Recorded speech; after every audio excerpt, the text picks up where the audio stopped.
So, lads, I mean this when I say this. I want all the Stephanie White apologists to come out. Because it's very, very clear that Stephanie White is not the right coach for Caitlin Clark. I don't mean this when I say this.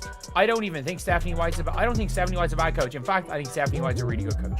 The fact that she was able to pull off a Commissioner's Cup win with the roster that they had, she is a great coach.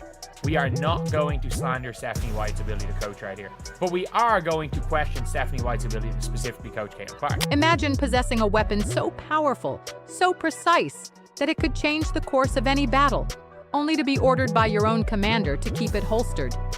This isn't a hypothetical war story. It's the bizarre reality unfolding in the WNBA, where the most electrifying shooter in a generation, a player who single-handedly rewrote the record books and brought millions of new eyes to the sport, is allegedly being told to stop doing the one thing she does better than anyone on the planet: shoot. The very premise sounds like a paradox, a strategic blunder of such epic proportions that it defies all logic. It's a story that starts with a simple question, but spirals into a complex web of coaching philosophy, professional jealousy, and a potential crisis that could derail one of the most anticipated rookie seasons in sports history. Well, the cat is out the bag, man. Now, I told y'all, I was one of the first people to let it be known.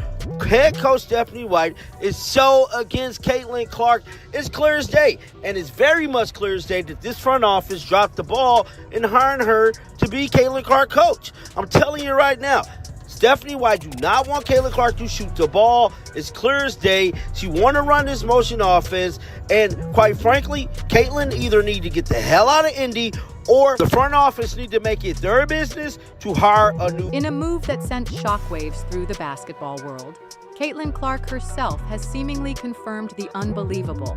Her own coach, Christy Sides, is actively reining her in precisely when she starts to catch fire. This isn't just a rumor circulating on social media or a hot take from a disgruntled fan. It's a bombshell revelation, suggesting that when Clark hits a couple of deep threes and the arena starts to buzz with that familiar energy, the strategy from her own bench is not to feed the hot hand, but to extinguish it. The implications are staggering, painting a picture of a coach who, for reasons yet unknown, appears to be putting the brakes on her own superstar, effectively working against the very player who represents the franchise's best hope for success and relevance. Take a listen to this. This is, by the way, during the New York Liberty game. This is during the New York Liberty game. During the Liberty game. Let's take a listen. Not during, about the Liberty game. This is the game where Caitlin Clark hit five threes in the first half. This is the game where Caitlin was on like an all-time heater, and then randomly she just stopped shooting. Like, that is the thing. That is the thing that happened. She randomly just stopped shooting while she was on an all-time heater. She was on an all-time heater and she just randomly stopped shooting. Is this a calculated, albeit baffling, long-term strategy? Or is it something far more concerning, bordering on outright sabotage? That's the question tearing through the league right now. Fans who bought tickets and tuned in by the millions are justifiably furious, feeling like they've been sold a bill of goods. Meanwhile, seasoned basketball analysts and former players are completely perplexed, struggling to find any logical explanation for a coach who would intentionally neutralize their biggest offensive threat. And perhaps most telling is Caitlin's own expression during these moments. A visible mask of frustration, confusion, and disbelief that speaks volumes without her saying a word. The reason this is happening is the core of the mystery, because on the surface, it makes absolutely zero sense. This isn't just a case of questionable coaching. It's a situation that hints at deeper, more complex issues brewing behind the scenes. So I had a film breakdown prepared today, but I'm actually going to go a different direction. This is a rant because we have to talk about the state of this Indiana Fever team, and I'm here to bring the reality to all you Fever fans. This team is not a championship team. They're not a championship team. They're nowhere near close to a championship team because every team that is a championship team can play defense. This Indiana Fever team has no defense, and that's like the farthest of their problems. Their offense looked really bad today, and Caitlin Clark obviously didn't shoot the basketball well, but I'm not going to blame this loss on Caitlin Clark, even though obviously they would have won if she would have shot the ball well. My whole thing is you were up when Caitlin Clark wasn't shooting the ball well. You had a double-digit lead in that first half while Caitlin Clark was clanking every single three. This is the absolute nightmare scenario that every supporter of Caitlin Clark feared would come to pass. The Indiana Fever, after being gifted a generational talent, the most prolific and exciting scorer in the history of women's college basketball, have seemingly decided to treat their brand new Ferrari like a used sedan. They handed her the keys to the entire franchise and then immediately implemented a system that forces her to drive with the emergency brake on. Fans didn't flock to arenas and smash viewership records to see Caitlin Clark become a tentative game manager, cautiously dribbling at the top of the key and looking to make the safe pass. They came for the spectacle, the logo threes that defy physics, the no-look passes that create pandemonium, and the sheer, unadulterated joy of watching a player who plays with fearless abandon, not the quiet efficiency of someone just trying to fit in. Caitlin Clark, man. Now, Caitlin Clark went on Sue Bird podcast and dropped major gems, bro. She let it be known that Stephanie White do not want her to shoot threes. Yes, this is not clickbait. Oh, my goodness, guys. Check this out. So professionally, like that Liberty game, I feel like as a shooter, like when you see like 2 or 3 go in, for me, like if I have 2 back-to-back in a row, like I'm probably going to launch a third that maybe isn't advised. The most maddening part of this entire situation is the deep-seated irony. Caitlin isn't even playing poorly. In fact, she's performing remarkably well within the bizarre and restrictive confines of the offensive system she's been forced into. But when the playbook itself seems intentionally designed to be as complicated and constricting as a straitjacket, you can't expect fluid, dynamic basketball. The Fever's coaching staff has somehow taken the NCAA's all-time leader in both scoring and assists, a player whose entire career has been defined by her offensive brilliance, and turned her into a supporting character. She's become a decoy, a side dish on a menu where the main course is a stagnant, predictable offense that leaves everyone, including Clark herself, standing around waiting for something to happen. Like, I gotta get it up. And then if the third goes in, like, you're just hot. I think as a shooter, like, your confidence just builds and builds and builds. It's just coming off your hand better. Shooters shoot. The Indiana Fever didn't just draft a basketball player. They drafted an entire cultural movement. They inherited millions of new fans, guaranteed sellout crowds in arenas across the country, and a relentless media frenzy that scrutinizes every dribble, pass, and shot she takes. Her arrival was meant to be a tidal wave of excitement and revenue that would lift the entire franchise and arguably the entire league. And yet, amidst all this unprecedented hype and opportunity, the one person who appears to be the most resistant to letting this wave crash ashore is, inexplicably, her own head coach. This isn't just a subplot or a minor disagreement. It's a shocking plot twist that nobody could have predicted, one that threatens to undermine the very foundation of this new era. Make a decision. Y'all want to keep making all this damn money off me, or do y'all can make money off her being a coach? Pick one. Pick one. What are we doing here? This was trash. We got popped. We got smoked by the Valkyries. Smoked. We down 20 at home. We down a dub at home. This front office is a joke. I don't know how they even let Timmy Fag-Benlay walk away. We didn't protect her. Bro, this front office is a joke. This coach is even more of a joke. A pure clown is what this coach is. There's a universal law in sports, an unspoken truth that transcends playbooks and analytics. When you have a truly elite shooter, you let them shoot. It's not just a basketball strategy, it's common sense. And when that shooter is Caitlin Clark, a player who has proven time and again that her bad shots are more effective than most players' high-percentage looks. You don't just let her shoot. You build the entire offense around that principle. You don't ask her to be a facilitator first. You don't park her in the corner as a glorified decoy. And you certainly don't pull her from the game the second she starts heating up. It's like owning a fire-breathing dragon and asking it to light birthday candles. This approach is not only detrimental to Caitlin's game, but to the entire product. Fans want to see her take over, to challenge defenders from 30 feet out, and to play with the kind of swagger that makes basketball fun. Instead, the coaching staff seems determined to win games 54-52, applying a suffocating defensive mindset to their offensive identity, as if they're trying to contain their own superstar.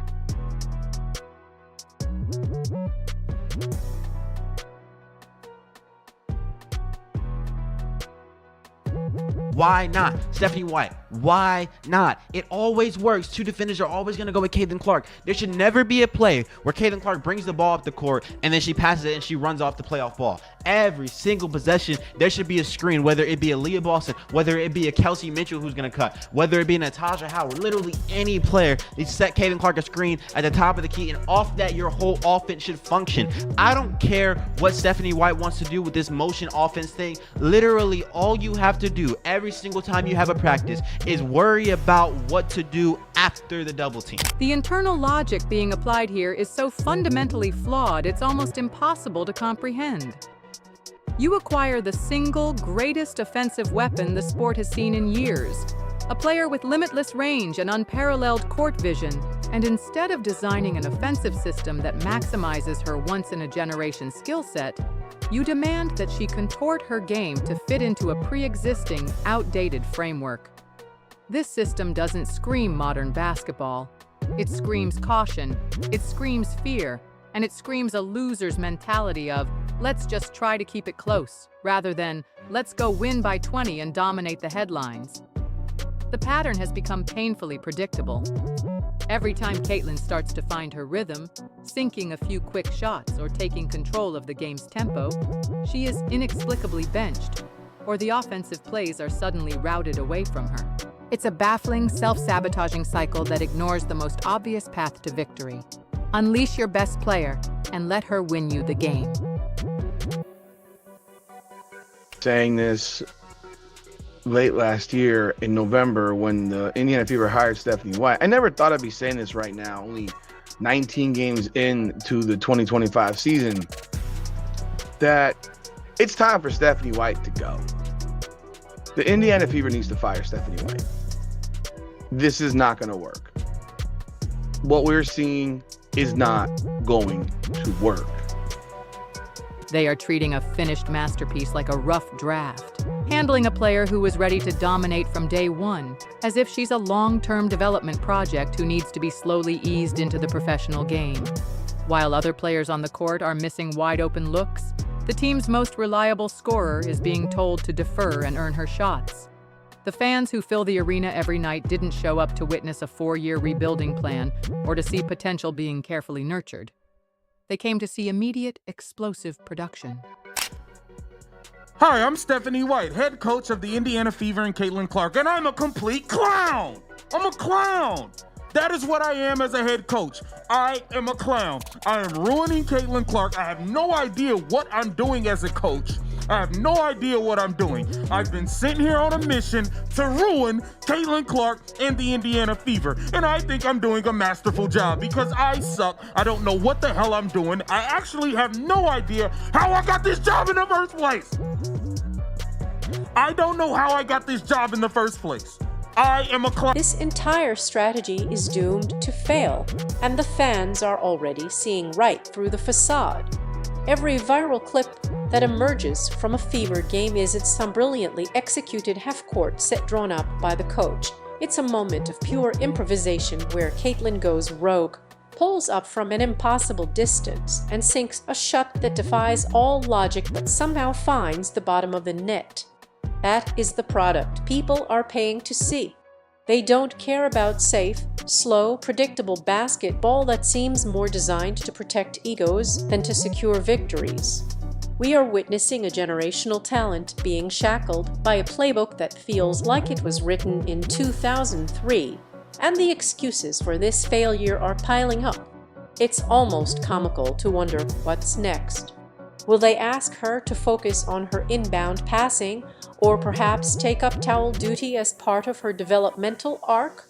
The absurdity is palpable, and all the while, rival teams are surely watching this disaster unfold, dreaming of what they could accomplish if they had a player like Caitlin and a coach who actually understood the treasure they possessed.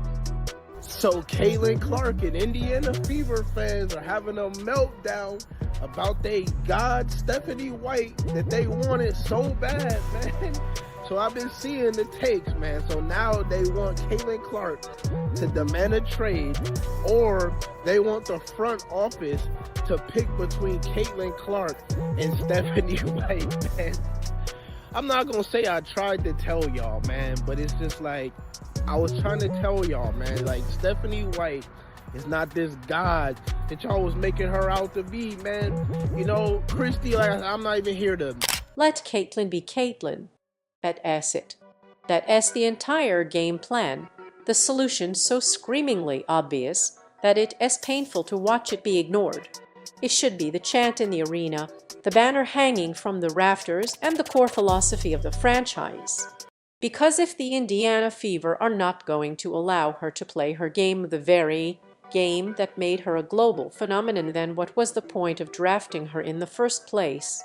They could have signed a generic role player and continued to run their mediocre set pieces in comfortable obscurity.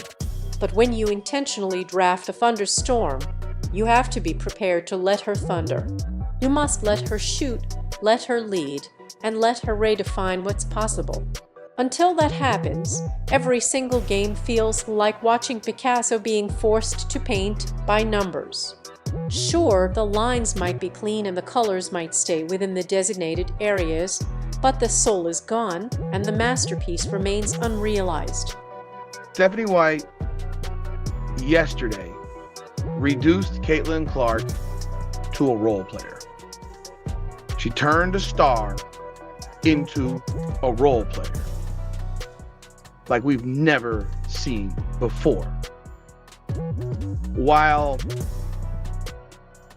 Tyler Marsh is trying to turn Angel Reese into a star, Stephanie White is trying to turn Caitlin Clark into a role player. Let that sink in. And then? A great coach doesn't enter a locker room with a rigid, unchangeable blueprint and expect a uniquely talented superstar to conform to it. They adapt the system to amplify that superstar's strengths. The Fever have the humming nuclear core of an offense sitting right in front of them, yet they seem intent on trying to cool the reactor instead of harnessing its power. This isn't high school JV basketball, where every player must learn the same 3 basic plays and individuality is discouraged. This is the highest level of the sport, where the singular goal is to win, and winning is achieved by identifying your greatest advantage and exploiting it relentlessly.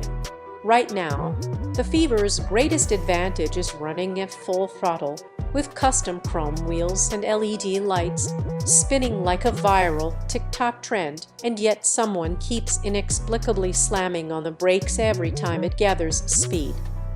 Why, you gotta get the hell up out of here, bro. Pack your shit. Pack your shit, bro. No, I'm not even playing that game, bro. No, I'm not doing that. Pack your bags right now. Stephanie White gotta go. You gotta go. You are a clown of a coach, a pure clown of a coach, bro. What are we talking about? What are we talking about? You got the best point guard in the world, and you have her playing small forward. You got her playing small forward, bro. What are we talking about here? This is like Mike D'Antoni having this 7 seconds or less Phoenix Suns and saying, hey, Steve Nash, go stand in a corner. We want Quentin Richardson to bring the ball up. Make it. The most successful coaches in the history of sports are not system worshippers. They are brilliant talent managers and player whisperers. They understand that rigidity is the enemy of greatness. You can be certain that when Phil Jackson arrived in Chicago, He didn't hand Michael Jordan a copy of the triangle offense and tell him his primary job was to be a cog in the machine.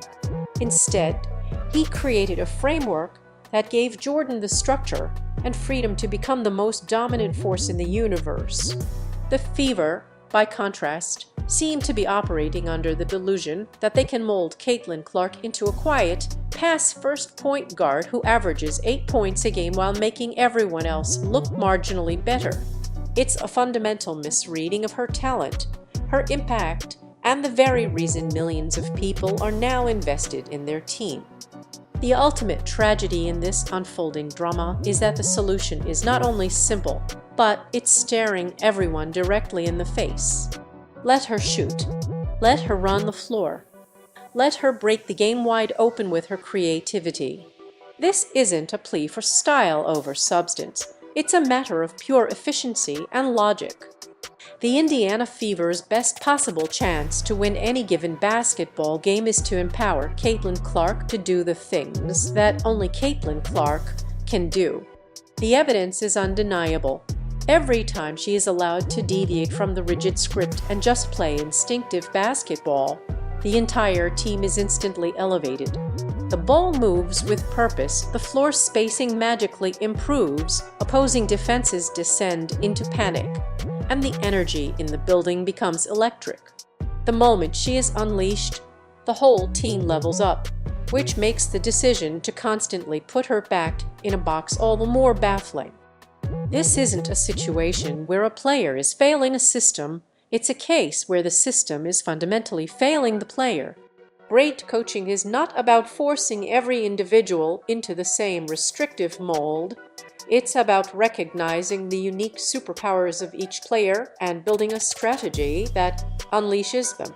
If that means you have to toss your old, beloved playbook into a roaring bonfire to make way for something new and brilliant, then a great coach grabs the matches without hesitation. What we are witnessing is a catastrophic philosophical mismatch between a coach whose identity is built on containment and a player whose very essence is explosive creation. Trying to force Caitlin into a rigid, defensive-minded game plan is like trying to edit a wildfire in Photoshop.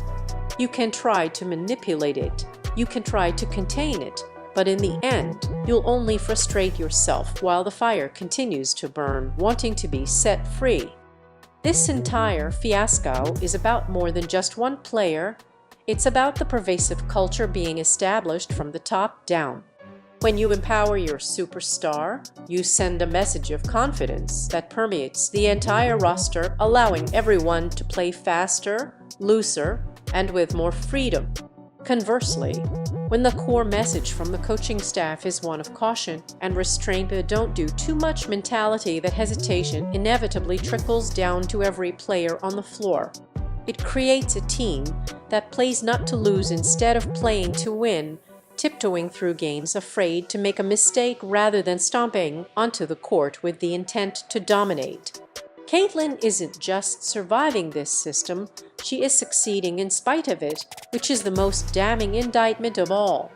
True greatness and the dynasties that follow are born when talent is unleashed, not managed. It's time for the Fever to decide if they want to be a legend or a cautionary tale. If you think it's time to let Caitlin cook, smash that like button, subscribe to the channel, and hit the notification bell so you don't miss our next update on this story. And let us know in the comments below, is this bad coaching, or is there something else going on here?